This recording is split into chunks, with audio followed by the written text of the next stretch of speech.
Assalamualaikum warahmatullahi wabarakatuh. Perkenalkan, nama saya Afif Rifai Kusnanto dari Prodi Pendidikan Elektronika 2018. Di sini saya akan membahas tentang proposal metodologi penelitian yang sudah saya buat hingga bab 3. Namun, sebelum membahas proposal metodologi penelitian saya lebih jauh, saya akan menjelaskan kenapa saya membuat penelitian ini. Yuk, langsung saja kita saksikan. Oke, jadi yang melatar belakangi saya membuat penelitian ini adalah karena COVID-19 atau Coronavirus Disease 2019 adalah penyakit yang disebabkan oleh virus SARS-CoV-2. Menurut Z pada tahun 2020, penyakit ini cukup berbahaya menurut data yang dirilis Gugus Tugas Percepatan Penanganan COVID-19 Republik Indonesia. Jumlah kasus yang terkonfirmasi positif hingga 24 November 2020 adalah 502.000 orang dengan jumlah kematian 16.002 orang. Dari kedua angka ini dapat disimpulkan bahwa case fatality rate atau tingkat kematian yang disebabkan COVID-19 di Indonesia adalah sekitar 3,6%. Oke, lanjut ya. COVID-19 menyerang sistem pernapasan manusia yang membuat manusia kesulitan bernapas. Dalam tanya jawab di website resmi Gugus Tugas Percepatan Penanganan COVID-19 Republik Indonesia, ada 19 gejala penyakit, yakni demam tinggi, batuk, sesak nafas. Bisa merupakan tanda dari berbagai penyakit, mulai dari flu, infeksi tenggorokan, sampai dengan salesma. Namun, ahli dan periset telah mendapatkan lebih banyak informasi tentang bagaimana infeksi virus ini berkembang. Selain daripada hal-hal yang masih harus diteliti lebih lanjut, menurut World Health Organization atau WHO, penyakit ini menular melalui orang yang telah terinfeksi virus corona. Penyakit dapat menyebar melalui tetesan kecil dari hidung atau mulut ketika seseorang yang terinfeksi virus ini bersin dan batuk. Kemudian, untuk memerangi wabah ini, beberapa institusi menerapkan kegiatan cek suhu tubuh sebelum memasuki suatu gedung sebagai langkah awal pendeteksi COVID-19. Dalam prakteknya, petugas keamanan suatu tempat memeriksa suhu tubuh menggunakan termometer gun. Hal ini kurang efektif dikarenakan masih adanya kontak fisik dan terkadang tidak memenuhi peraturan physical distancing yang mengharuskan jaga jarak minimal 1,5 meter sampai 2 meter. Dengan pemeriksaan suhu secara manual seperti itu akan memakan waktu dan tidak efektif karena masih berisiko terjangkit wabah ini. Maka, pengecekan suhu dan presensi yang tidak dilaksanakan dalam satu waktu tidaklah efektif dan memakan waktu lama. Pada zaman ini, sudah semestinya presensi menggunakan database otomatis berbasis Internet of Things atau IoT. Penggunaan IoT sebagai sistem presensi modern yang dapat mempersingkat waktu dan lebih efektif dibandingkan cara manual. Sehingga dengan pernyataan di atas, peneliti akan membuat rancang bangun alat presensi dan cek suhu tubuh otomatis berbasis Internet of Things. Dan selanjutnya, terdapat subbab-subbab yang ada dalam proposal yang saya buat. Yang pertama yaitu bab 1, yaitu pendahuluan, bab 2, yaitu kajian pustaka, dan bab 3, yaitu metodologi penelitian. Yang pertama, kita akan membahas bab 1, yaitu pendahuluan. A. Latar belakang masalah. Presensi bertujuan untuk mengumpulkan data jumlah kehadiran seseorang dengan memfungsikan RFID dan database otomatis berbasis internet dapat memudahkan dan mengefisienkan waktu presensi. Jika ditambahkan dengan sensor suhu, kita dapat dua manfaat sekaligus. Waktu presensi lebih mudah dan cepat, tetapi menerapkan protokol kesehatan. Yang B, ada identifikasi masalah. Yang pertama, cara mengecek suhu tubuh lebih efektif tanpa kontak fisik dan tetap memperhatikan protokol kesehatan. 2. Inovasi teknologi IoT dapat mempermudah presensi dan pengecekan suhu tubuh. Dan ketiga, pembatasan masalah.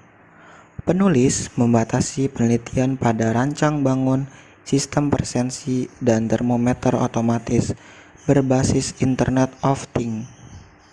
Masih di bab 1 pendahuluan D, perumusan masalah. 1.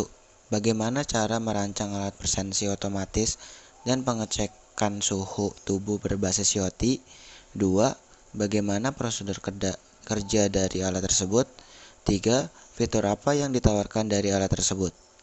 Yang E, tujuan penelitian. 1. Memaparkan cara merancang alat presensi otomatis dan pengecekan suhu tubuh berbasis IoT dengan baik. 2. Menjelaskan langkah kerja dari alat presensi otomatis dan pengecek suhu tubuh berbasis IoT. 3. Mengetahui fitur-fitur yang ada pada alat presensi otomatis dan pengecekan suhu tubuh berbasis IoT. Dan yang terakhir, yang F, manfaat. Yang pertama, manfaat dari peneliti. Mendalami unsur keteknikan mulai dari coding, perakitan alat, hingga menjalankan suatu alat yang telah dibuat berdasarkan ide kreatif sendiri. Kedua, manfaat bagi pembaca. Mengetahui tata cara pembuatan alat presensi berbasis IoT beserta langkah kerjanya. Ketiga, manfaat bagi orang ilmu terkait adanya terobosan baru terkait alat presensi berbasis IoT di tengah kondisi pandemi COVID-19. Oke, lanjut. Selanjutnya bab 2, kajian pustaka. Yang A, landasan teori. Di dalamnya terdapat pengertian mengenai bahan-bahan di bawah ini. Yang pertama, IoT. Kedua, microcontroller Arduino Uno. Ketiga, sensor GY906. Keempat, node MCU SP8266. Kelima, RFID. Keenam, breadboard atau protoboard. Dan yang terakhir, ketujuh, LCD 16x2. Lanjut, B, penelitian yang relevan. Yang pertama, dari Subandi Saputra, Aswardi, Program Studi Teknik Elektro Industri FT, Universitas Negeri Padang, yang berjudul Rancang Bangun Absensi Elektronik berbasis Microcontroller Atmega 328.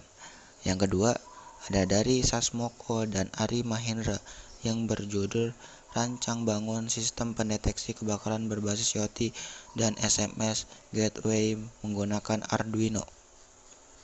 Selanjutnya, bab 2, kajian pustaka.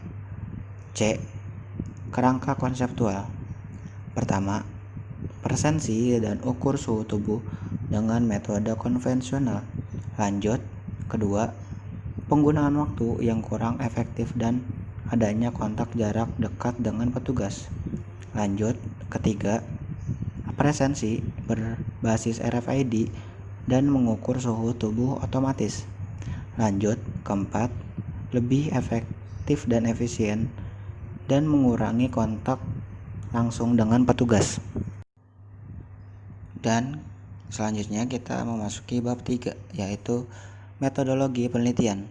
Yang A, tempat dan waktu penelitian, yaitu akan dilaksanakan di UNJ di Jalan Rawamangun Muka di Jakarta Timur.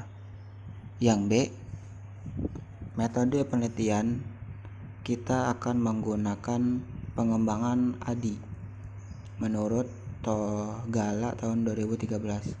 Metode ADI ini adalah sebuah kerangka yang biasa digunakan oleh perancang dan pengembang alat. Metode ADI ini merupakan pedoman untuk pelatihan atau training yang terdiri dari 5 fase, yaitu analisis, desain, develop, implement, dan evaluate. C. Alat dan bahan. Pada sistem absensi ini membutuhkan beberapa alat dan bahan. Adapun alat dan bahan yang dibutuhkan sebagai berikut. Yang pertama, RFID atau Radio Frequency Identification digunakan untuk proses pembacaan kartu identitas ASER yang akan diproses ke sistem.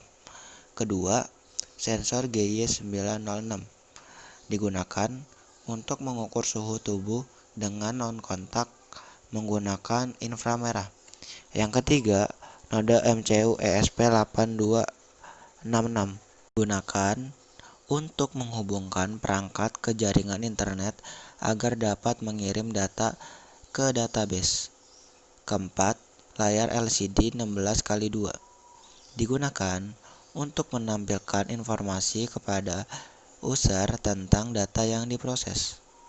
Kelima, breadboard atau protoboard digunakan untuk membuat rangkaian elektronik sementara dengan tujuan uji coba atau prototipe tanpa harus menyolder.